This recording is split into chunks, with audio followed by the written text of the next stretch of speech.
Et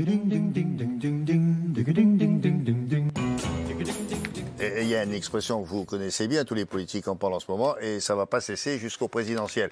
C'est le pouvoir d'achat des Français, c'est-à-dire le vôtre. Mais pourquoi est-ce que ça affecte le pouvoir des Français, ces pénuries et tout ce qui manque là? Eh bien oui, en effet, c'est la satanée crise sanitaire qui continue à avoir des répercussions dans le dispositif. En fait, vous l'avez dit tout à l'heure, parce qu'il y a une augmentation des prix des matières premières, il y a eu aussi des problématiques logistiques, d'acheminement des produits, et enfin, bien sûr, les prix de l'énergie ont augmenté. Alors tout ça, ça fait en sorte que les industriels, ceux qui fabriquent, qui vendent les produits, ils ont augmenté leur prix de vente au niveau des commerçants. Donc les commerçants ont trouvé leur prix d'achat un peu plus cher. Eux, ils n'ont pas de choix. Qu'est-ce qu'ils font? Ils le répercutent sur... Les matières premières, c'est quoi? C'est le bois, le blé, le maïs, le sucre, voilà, le bois, le chocolat. Sucre, le carton, la pâte à papier, le pétrole. Voilà, tout ça, l'essence. Tout ça finit par avoir un impact. Alors ce qui se passe... Ce qui se passe, William, parce qu'on va aller jusqu'au pouvoir d'achat, parce que c'est ça qui nous intéresse. Pourquoi? Parce que finalement, on finit par payer un peu plus cher. C'est le retour de la fameuse inflation. Il faut savoir que les prévisionnistes nous disent qu'en 2022, on devrait avoir 3-4% d'inflation. C'est jamais arrivé depuis 30 ans. Vous voyez, donc c'est tout nouveau ce qui est en train de se passer là.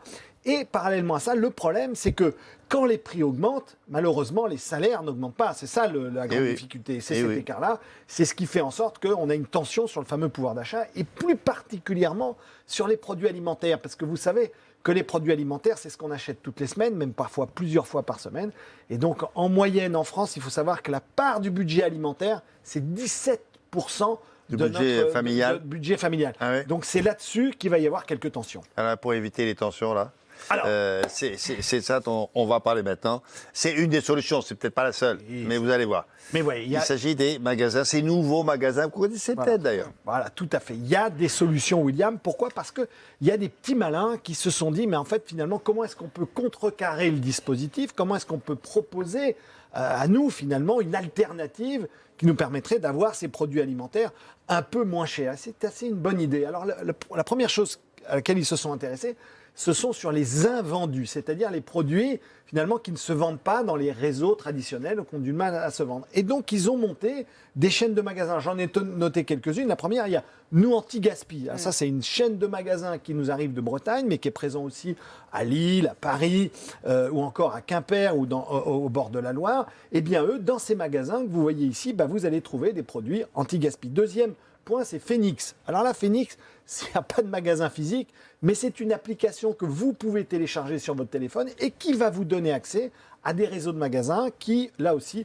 vous proposent des produits qui sont moins chers avec à très bas prix, oui. À très bas prix. Et puis, il y a une application, on avait reçu ici, vous vous souvenez, Too Good To Go. Elle était venue nous expliquer comment ça fonctionne. Et là, c'est une application encore qui vous met en relation avec un boulanger, un restaurateur ou encore un supermarché qui vous propose d'acheter ces invendus, les produits qu'il a du mal à vendre, et résultat des courses, vous les achetez. Non, mais attention, il beaucoup faut bien moins cher. confondre. Il ne faut pas confondre. C'est des invendus, mais ça ne veut pas dire qu'ils ne sont pas bons à la vente. Ah non, pas du tout. Non, ça veut dire que ils sentent qu'ils vont plus pouvoir le vendre dans les délais. Donc, plutôt que de les jeter, ils préfèrent les vendre à prix cassé. Bon, alors comment ils font pour vendre des invendus, du coup? Alors, ils se sont intéressés à un fléau.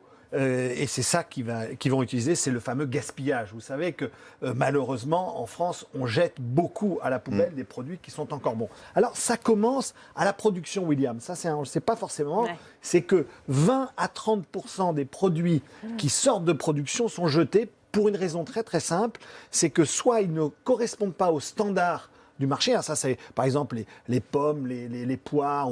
Qui ne sont pas parfaitement calibrés. Résultat des courses, on va les mettre de côté. Et malheureusement, il y en a beaucoup que l'on jette, de moins en moins, mais on en jette beaucoup.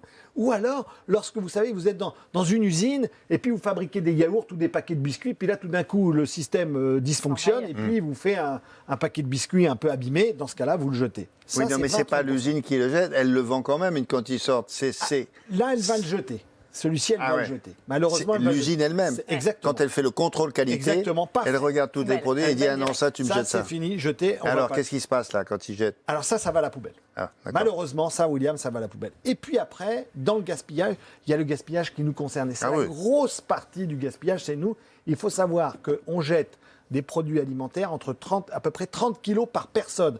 D'accord, ça représente et par an. Et ça veut dire quoi? Ça fait entre 100 à 160 euros, William, par personne et par an. Donc imaginez, sur une famille de 4 personnes, ça fait plus de 500 euros que l'on jette à la poubelle. Et là, les amis, je vais vous dire, souvent c'est par méconnaissance que l'on jette les produits. Pourquoi? Parce que sur les produits alimentaires que vous achetez, vous avez des fameuses 2 dates.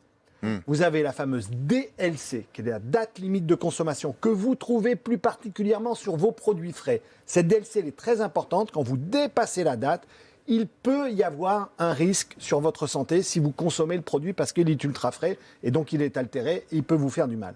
En revanche, vous avez une deuxième date sur d'autres produits qui s'appelle la DCR. Ça s'appelle la date de consommation recommandée. C'est quand vous avez à consommer de préférence avant le. Oui, vous voyez cette date. Bon. Eh bien, celle-ci, elle ne vous indique pas qu'au-delà de cette date, vous risquez de tomber malade. Pas du tout. Elle vous explique qu'après cette date-là, on ne vous garantit pas les qualités gustatives ou même la texture du produit. C'est pas dangereux, mais ça a peut-être un goût un peu moins prononcé, un peu moins... C'est tout, quoi. Et malheureusement, ça, souvent, on jette ces produits.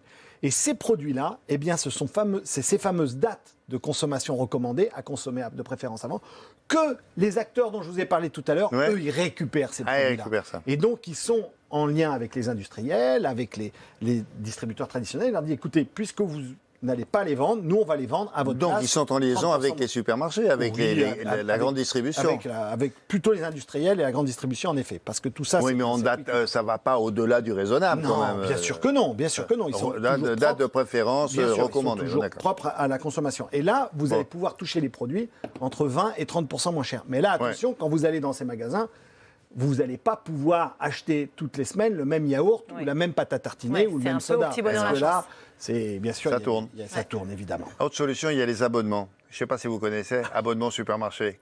Comment ça marche? Alors ça, c'est tout nouveau. Ça vient de sortir fin d'année. C'est en effet Casino, Carrefour ou encore Monoprix qui proposent de vous abonner en moyennant 6 à 10 euros par mois. Vous achetez une carte et cette carte, elle vous donne droit à des réductions sur votre panier. C'est à peu près entre 5 et 10% de moins. Ça peut être très intéressant lorsque vous avez des gros paniers, parce que très vite, vous rentabilisez. Si vous avez un panier de 35 ou 40 euros par semaine, vous faites le calcul, c'est très facile, à 6 euros par mois, c'est rentabilisé au bout de deux courses. Ça, c'est vraiment très intéressant. Il ne faut pas hésiter à le faire. Mais comment ça se fait que les marques trouvent une solution pour nous faire plaisir à nous les consommateurs? À ce point-là. Comment ça peut être rentable pour nous à ce point-là? Pour une raison très très simple, c'est que pour un distributeur, pour un commerçant, d'accord, il n'y a pas mieux que de faire payer une carte pour s'assurer qu'on revienne chez eux. Et il faut savoir que gagner un client à l'extérieur, ça coûte 4 fois plus cher que conserver le client qu'on a gagné. Donc, résultat des courses, c'est une très bonne affaire pour nous et pour eux. Et puis, il y a le retour des bazars, j'ai entendu dire. Oui, non? Oui, les grands bazars. Les bazars. Alors oui, c'est pas tout à fait... C'est un mot qui a quelques années, Quelques années, William. En effet, on se souvient de Tati ou du grand bazar de l'Hôtel de Ville. Le fameux BHV. Alors ça a beaucoup évolué. Là, je vous propose Action Normale ou Supéco, qui sont des magasins qui, eux, vont vous proposer des produits ultra discount.